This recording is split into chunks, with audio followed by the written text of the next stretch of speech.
Hello, Dark Reader, and welcome to the Dark Side of the Library podcast. I'm your host, Katie. Today, we are going to be exploring In the Lives of Puppets. This is by TJ Klune. Now, just a forewarning, because apparently I should have done a lot more research myself. I literally took it for the summary. This is actually not a very dark book at all. So if you're looking for something spooky and scary, make sure to check out our show notes. We do list a bunch of stuff, but today we're actually just exploring a pretty standard sci-fi. I mean, there's some like dark-ish elements, but not really. It's a very lighthearted, heartwarming book, actually, and it more talks about what it's like to be human. But I'll tell you more about the summary in just a second. Let's talk about TJ Klune. So this should have been my first clue. This is actually my first book that I've read of TJ Klune's, but he's written many, many other novels. A lot of them are actually bestsellers. They've won awards. One of them is In the House of the Cerulean Sea. That one, lots of people rave about. It's like a huge hit. And then we also have The Extraordinaries and so many more. One thing that I love about TJ Klune is that he is queer, and his biggest thing is he wants to have more queer representation in his novels. And I obviously love this, and I love that he tries to do it justice and make it as authentic as humanly possible. We're seeing more representation, but sometimes it feels very forced. So I like that we have more queer authors putting in actual authentic relationships.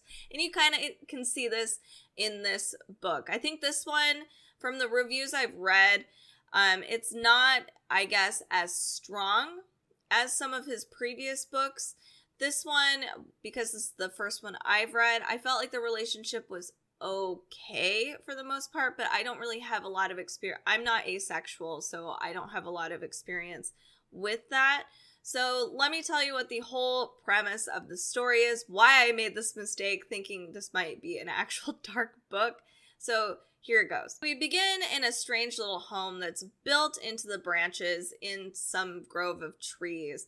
We have 3 robots that live there. One of them is Giovanni Lawson, who's an inventor of sorts, a smart android.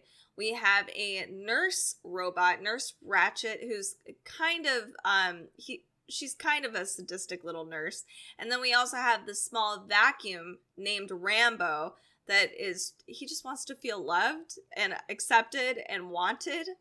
We also have a human that lives there named Victor. Their family is hidden, they're safe, they're just ostracized from the rest of the world going on. That's just how they've lived their entire lives, is all 3 of them and the human together. So one of Vic's favorite things to do is to explore and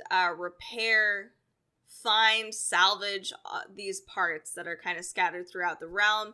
And so he finds this salvageable android named Hap, which means hysterically angry puppet, which is kind of cute because he's made of wood a little bit, metal, like a whole bunch of different components. And he basically revives him. Now, Giovanni, the other android inventor, and Hap have a shared past. This is now officially revealed to Vic. And what the past was that Giovanni created these robots named Harp, and they were there and created to decimate and kill all of the humans in the land. So there's one problem. The other issue is that Hap alerts robots that were a part of Giovanni's past to their location now. It happens, like a salvageable part, button, find me, I don't know. So they come and they capture Giovanni, and leaving all of the other robots and Victor to themselves. Gio is taken back to his original place, which is called the City of Electric Dreams. And now Vic, Nurse Ratchet, Rambo, and Hap are going across this otherworldly place to the City of Electric Dreams to rescue Giovanni. The impression is that Giovanni might be decommissioned or killed, or he might be reprogrammed, which is even worse. With all of this going on and Vic trying to rescue Giovanni with Hap, etc., A lot of different feelings start popping up. Betrayal by Hap, and even Geo, what it means to be human, and other feelings as well start to grow for Hap specifically. So I thought that this book was going to be darker just because it was like a dystopian world where robots were told to kill humans and totally annihilate them. It's like and there's a reason why Giovanni is isolated. So for me, I was like, this is supposed to be a retelling of Pinocchio. I think Pinocchio is kind of creepy. Personally, that was one of the scariest movies I watched when I was a kid. That was the one movie I was like, nope, I'm only watching that one time, which is crazy. I was really into Silence of the Lambs. I don't know what's wrong with me. Anyway, moving on. So again, this is not a dark book. It's very cute. It's actually quite wholesome for the most part. So I gave this book a 4 out of 5 star. And yes, I mean, if you're just looking for a really cute, fun read for over the summer, I do recommend it. I think it's adorable. But I do have some problems with it. That's why I didn't give it a 5 out of 5, obviously. So let me get into some of the cons first. One of the biggest, most glaring things about this book is that a lot of the characters, it didn't bother me so much, but over time I was like, okay, this is getting a little old, or it felt a little inappropriate with the time and kind of changed the mood of the book, and it could have been a touch more serious. But there's a lot of sexual jokes, a lot of sexual innuendos, and just thrown around in this book. I'm kind of like a 5-year-old kid, so to me, I did laugh a lot at some of these things because that's just who I am. But over time, it was like, okay, this right now, we're dealing with this very serious issue, and then suddenly somebody has like some sort of joke, and it takes away from, this very philosophical thing or touching moment. And I was like, oh no, we lost it. So that was something that was kind of bothersome throughout the book. And it depends on the person. For me, it wasn't super, I clearly got through it. I still thought it was a very good book, but some people just were not having it. If you look over in the Goodreads reviews, they're just like, no, I am done with this. This is annoying. I can't handle it. Part of that too is that our main character Vic is explicitly asexual. Like, he talks about it, but for some reason sexuality and sexual acts tend to be very prevalent in the novel. So it just seems a little weird. But again, I don't really have very much experience in this realm because I'm not asexual. Another thing that I didn't necessarily have a problem with it, but it didn't feel as natural to me, was the relationship between Hap and Vic. To me, it felt like Hap didn't know what to do, and Vic was very curious.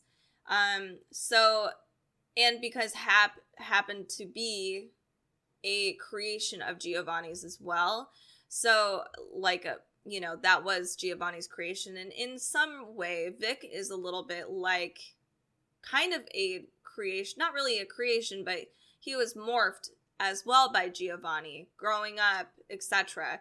I think it might have been more fun as a story to kind of play with that instead of making it a relationship, and making it like a romantic relationship, making it more of a brotherly relationship, what it means to be created. It could have even been like an environment, blood, versus blood, genes versus being raised by somebody, what that kind of looks like, more of a philosophical take. But again, it's okay. The relationship was fine. It wasn't forced as much as I've seen in the past for some books, and it was still really touching. And there were other elements, like what makes somebody love somebody. It really reinforced what true love and romance and needing somebody or desiring somebody really looks like in a different kind of capacity. So I did enjoy that aspect of it. Another thing too, so I listened to the audiobook, and the actor, phenomenal. Apparently Daniel Henning has done some other of TJ Klune's books for the voice acting. He did a phenomenal job. every single character has a very distinct voice. My only problem was that Rambo, our vacuum, had a very the voice was obnoxious, and it was really hard for me to get through. There were parts where I was like, I don't know if I could do this audiobook because of specifically Rambo's voice. But I did. I got over it. I was like, okay, let's get over it. Honestly, Nurse Ratched was the saving grace for Rambo. If there was no Nurse Ratched, I think I couldn't have done the audiobook personally. So let me just tell you the things that I did enjoy about this book. One, I did like that this was a retelling, but it wasn't taking every part of the Pinocchio story to a T and just kind of slightly changing parts of it, and where it's like, I guess this is slightly not copyright. There's plenty of books out there that are retellings where it's just like, okay, this is basically the same story except for like one little thing. So it is a cool retelling. I enjoyed that. The other thing too, I did like quite a few characters, and I did like the relationships between them. It was really precious, and I liked how it really shows what chosen family looks like as well, and what it really looks like to give somebody support who is struggling, or even somebody that maybe you don't agree with. I liked all of those aspects of this novel. Nurse Ratched is by far one of my favorites. I know she's like a little murder robot, it seems like. I just thought she was really cute. She reminds me of some of my friends, and I like that she's joking most of the time. In fact, I have a nurse friend that kind of is like that too, where she's just like makes these jokes and it's like, I'm kidding. So I like that because it's funny, it's entertaining. Some of the side characters were really fun. I thought the coachman was really wild, super crazy pants. We have like the blue fairy is another one. I like what he's done to create this really interesting story and the characters involved. But most of all, I actually really enjoyed the relationship between Geo and Vic. I thought it was really touching, and really what this book does for me is it's supposed to be a book about robots. There's no humans alive. You know, the whole beginning of the story is that these people drop off Vic at Geo's doorstep, and then they leave. They say, oh, we'll come back, but then they never come back. And it's a story about what it means to be human, even though Vic is the only actual human there. But it talks about all of these things about like dealing with, how do you kill your creator? Or like, what does your creator give to you? Once, the creator is dead, what is now your purpose? So it talks about all of these little things that as humans, I think a lot of us do think about, these very deep questions, like our purpose. I think nowadays it's kind of hard because we do see AI right now perfectly capable of learning now. Granted, not everybody's like in danger of losing their jobs, etc., that kind of thing, but we are getting to a new phase in our world now where we've got technology surpassing just the means of our capacity. Like just our biology is not going to be able to do this at this rate. So we're seeing bits of that now. I like that TJ Klune does talk about a lot of these questions that I think a lot of us are currently thinking about right now, especially in regards to like AI, robots, what's our purpose in life. And I think it's really heartwarming. It really takes out a lot of the bitterness and resentment. And you see that all the time in a lot of robot novels. I mean, I loved all of Asimov's novels, the robot series, tons of other robot novels. And sometimes it just feels like doom and gloom. And obviously we like that stuff here on Dark Side of the Library. But I liked this take too because it gave me a little more hope. It made me feel a little more fulfilled and less useless, especially compared to a robot as a human, if that makes sense. The one thing that I kind of wish is that I think the pacing might be a little bit off, but I thought that the end was a little too rushed, and I thought there were parts in the middle that might have just gone on a little too long that maybe should have been towards the end, because I wish that we had it felt more like a philosophical, heartwarming book. I think that this kind of got a little too hung up in the relationship between Hap and Vic versus the relationship for all of them, and being human versus being robot, and the relationship in the world that they live in. I wish there was more emphasis on that. This is a really fun sci-fi adventure, just a wild ride talking about what it means to be human. You know, we're fleshy, squishy creatures who are weaker than robots, especially if we do have things like androids in the future. Those things are true. Does that make us not worthy in the end? I really adore this book. I think it was very cute. It was kind of nice to get out of some of that spooky realm, but stay tuned next Friday for an actual spooky book.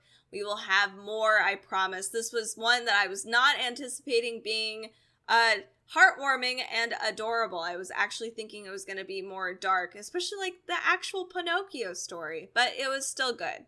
So 4 out of 5 for me. I did enjoy it. This is In the Lives of Puppets by TJ Klune. And now on my free time, I will be maybe exploring some more of his stuff, but you will not be seeing me post it here because I didn't realize it was gonna be cute. So I am sorry. If you are looking for some more dark reads, make sure to join us on our socials at Dark Side of the Library, and you can find way more dark books coming out on darksideofthelibrary.com and our Amazon channel at amazon.com/live/darksideofthelibrary. We have a lot of stuff there, including different lists for different kinds of books and stuff for Halloween. Halloween will be coming up soon. I hope everybody has a really great 4th. If you are celebrating, we will still be posting our regular post schedule, so stay tuned and be safe out there. Thanks so much for watching. Have a creeptastic rest of your week.